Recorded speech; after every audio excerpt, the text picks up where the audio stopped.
தென்னாடுடைய சிவனை போற்றி, எந்நாட்டவருக்கும் இறைவா போற்றி. அனைவருக்கும் வணக்கம். நாம் இப்போ பார்க்கக்கூடிய பதிவு என்னன்னு பார்த்துட்டிங்கன்னா, கும்ப ராசிக்குண்டான மார்ச் மாத பலன்களை பற்றி தான் நம்ம பார்க்க போகிறோம். அதுக்கு முன்னாடி நம்மளோட சேனலை சப்ஸ்கிரைப் பண்ணிக்கோங்க. கும்ப ராசியை பொறுத்த வரைக்கும் பார்த்துட்டிங்கன்னா, இந்த மாதம் 29ஆம் தேதி சனி பகவான் உங்கள் ராசியிலிருந்து மேலே போகிறார், மீனத்துக்கு போகிறார். டோட்டலாக உங்களை லாக் பண்ணிருக்கக்கூடிய சனி பகவான் இப்போ விலகக்கூடிய ஒரு காலகட்டங்கள். இதிலிருந்து ஓரளவுக்கு மனசு கொஞ்சம் தெம்பாக இருக்கும். ரொம்ப பிளாக்காக இருந்ததெல்லாம் ரிலீஃப் ஆகும். உங்களை சுற்றி ஏதோ ஒரு இறுக்கமாக இருந்த விஷயங்கள் எல்லாமே விலகி நிற்கும்.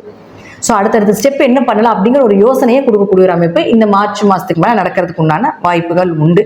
அதே போல் செவ்வாய், இந்த செவ்வாயை பொறுத்த வரைக்கும் பார்த்தீங்கன்னா ராசிக்கு 5ஆம் வீட்டில் போயிருக்கார். 10ஆம் அதிபதி தொழில் ஏதாவது ஒரு வளர்ச்சியை கொடுத்துரும். தொழில் ரீதியாக வரக்கூடிய கஷ்டங்கள், தொழில் ரீதியாக வர இந்த பிளாக்ஸ் எல்லாமே இந்த மாதம் இருக்காது அப்படிங்கிறத முற்றிலும் உண்மை. கடுமையாக முயற்சி செய்து ஜெயிச்சிருவீங்க அப்படிங்கிறது ஒரு காலகட்டங்களாக இந்த செவ்வாய் 5ல் இருக்கும்பொழுது நடந்தே தீரும் அப்படிங்கிறது மாற்றம் இல்லை.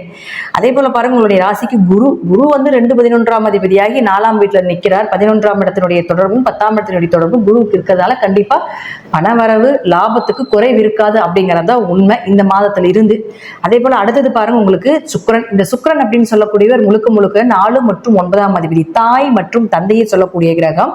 உச்சம் பெற்று ராகுவோடு இருக்கிறார். அப்போ தாய் தந்தையருக்கு வந்து பொதுவாகவே பார்த்தீங்கன்னா 2ஆம் இடத்துல சுக்கிரன் ராகு பணவரவு கொடுத்துருக்கும்.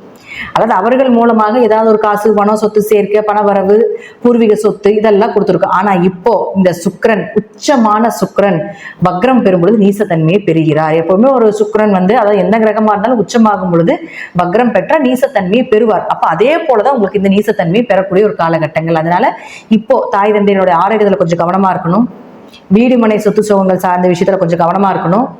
அதே போல வெளியூர் வெளிநாடு பயணங்கள் போறதுல கொஞ்சம் தவிர்த்து கொள்வது நல்லது. உயர்கல்வி சார்ந்த விஷயத்துல கொஞ்சம் மூவ் பண்ணாம இருக்கிறது நல்லது இந்த மாதம் மட்டும்தான். ஸோ ஏன்னா இதெல்லாமே சுக்கிரன் தான் வாங்கியிருக்காரு. அப்போ ராகுவோட சேரும்பொழுது ஏன் அதை சொல்றோம், அதோட திருட்டுத்தனமோ அதில் ஒரு ஏமாற்றுதலோ நிறைய எதிர்பார்த்து போய் அங்கே ஃபெயிலியர் ஆகிறதுக்கான வாய்ப்போ ஏற்படும். அதனால் அதில் கொஞ்சம் கவனமாக இருந்து செயல்படுத்திக்கோங்க.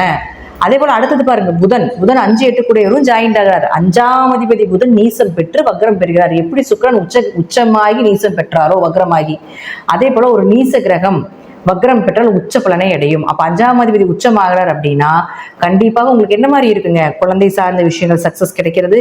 குலதெய்வத்தினுடைய அனுகிரகம், திடீர் வருமானங்கள், திடீர் அதிர்ஷ்டங்கள் கண்டிப்பா கிடைச்சே தீரும். அதே போல குடும்ப ஒற்றுமை நல்லா இருக்கும். இதெல்லாம் உங்க ஜாதகத்துல புதன் வக்ரமாக இருந்தால் கண்டிப்பா நடந்தே தீரும். அப்படி வக்ரம் இல்லைன்னா ஓரளவுக்கு 50% இது நடந்தே தீரும். உங்க ஜாதகத்துல சுக்கிரன் உங்க ஜாதகத்துல சுக்கிரன் வக்ரமாக இருந்தால் நிச்சயமாக வக்ரமாக இருக்கக்கூடிய ஜாதகருக்கு பெயர் புகழ் மதிப்பு வீடு மனை சொத்து சுகங்கள் வரும். வக்ரமாக இல்லைன்னா நான் சொன்னது போல கொஞ்சம் அமைதியாக இருந்து செயல்படுத்திக் கொள்வது என்பது ஒரு சிறப்பான விஷயம். அடுத்தது சூரியன். இந்த சூரியன் 7ஆம் அதிபதி. 7ஆம் அதிபதினு சொல்லக்கூடிய லக்னத்திலே இருக்கிறதுனால 14ஆம் தேதி வரைக்கும் கணவர் மூலமாக, மனைவி மூலமாக ஒரு அனுகிரகம் கிடைப்பது, அவங்க உதவிகள் கிடைப்பது இதெல்லாம் இருந்தாலும் திருமண வரன் தேடி வரும்.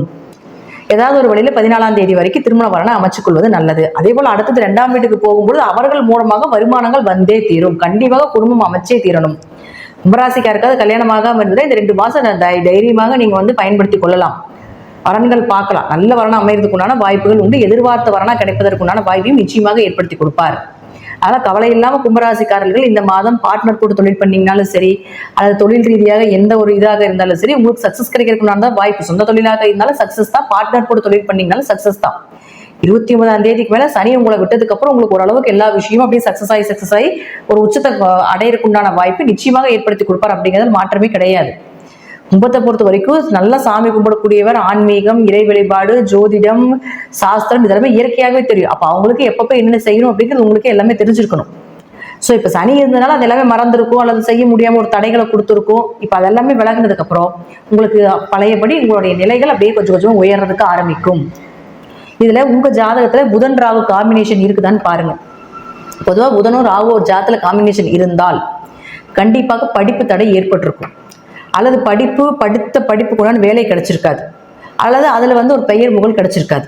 இதெல்லாம் நடந்திருக்கும். படித்த படிப்புக்குள்ள வேலை கிடைச்சாலும் அதுக்குண்டான ஒரு நல்ல சேலரியோ, பெயரோ, புகழோ, பதவியோ இது கிடைச்சிருக்காது.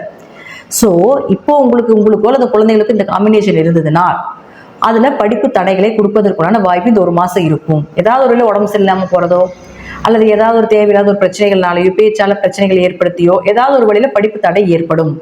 சோ கவனமா இருங்க. புதன் ராகு சேர்க்கை இருந்தா, அதே போல சுக்கிரன் ராகு ஜாதகத்துல சேர்க்கை இருந்தாலும் பெண்களாக இருந்தாலும் ஆண்களிடமும் ஆண்களாக இருந்தால் பெண்கள் ரொம்ப கவனமா இருக்கணும். அப்படி இருந்தா தான் உங்களுக்கு வரன், அப்படி இருந்தா தான் உங்களுக்கு நல்ல வரன் அமையும். இல்லைன்னா தேவையில்லாம ஒரு திருட்டுத்தனத்தில் போய் சிக்கி உங்களை இழக்க வேண்டிய ஒரு சூழ்நிலைகள் வரும். அதையும் பார்த்துக்கோங்க. இதெல்லாம் காம்பினேஷன் இருந்தா.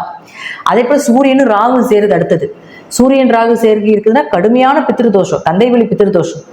அப்போ ஒன்னா அப்பா பிரயோஜனப்பட மாட்டார், அல்லது அவரு சம்பாதிக்கிறது உங்களுக்கு சேராது, நீங்க சம்பாதிக்கிறது அவருக்கு சேராது. அப்பாவுக்கு பையனுக்கு பெரிய பகையா இருக்கும். அப்ப கூடவே சனியும் சேர்றதுனால அடிச்சுக்கிற மாதிரி தான் இருக்கும்.